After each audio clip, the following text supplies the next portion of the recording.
one thing that is becoming clearer in recent research is generational trauma. So what that means is more and more evidence that genes pass down memories of violence. So what about the violence done to First Nation people? What happens is it's passed out generation to generation, and then all the symptoms, all the PTSD symptoms we're familiar with occur in future generations. Holocaust survivors, African Americans, refugees. So whatever the PTS symptoms are that we know about, attentional deficit, anxiety, disordered eating, depression, anger, over-drinking, addictions, they play out.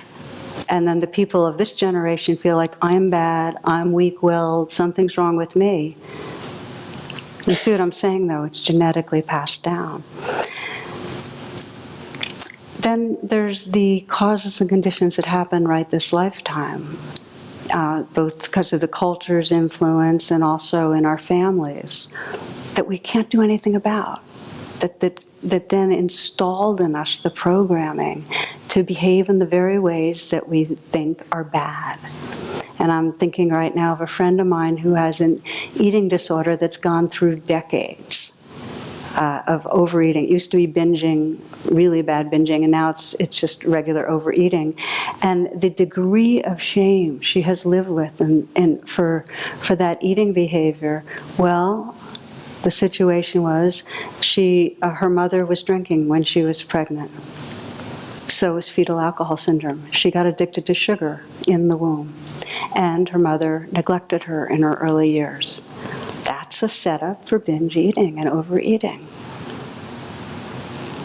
I'm thinking of another person, very high-achieving African-American friend of mine, attorney, now a judge. He grew up in a really violent neighborhood, very profound poverty, and there's trauma in his system. And then he has shame about that, and he feels like an imposter. And it's like nobody in the world would, he's so respected, yet he feels like an imposter because there's this kind of cut-off part of him that he doesn't want to be identified with, but that feels very vulnerable and very traumatized, a lot of shame. So what I'm saying is that the things we often think are the worst, it's not our fault. It doesn't mean we can't be responsible. And mind you, that's a really important distinction.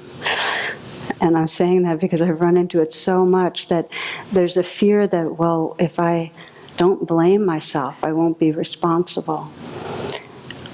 We are not able to respond with wisdom and compassion if we add that second arrow of self-blame.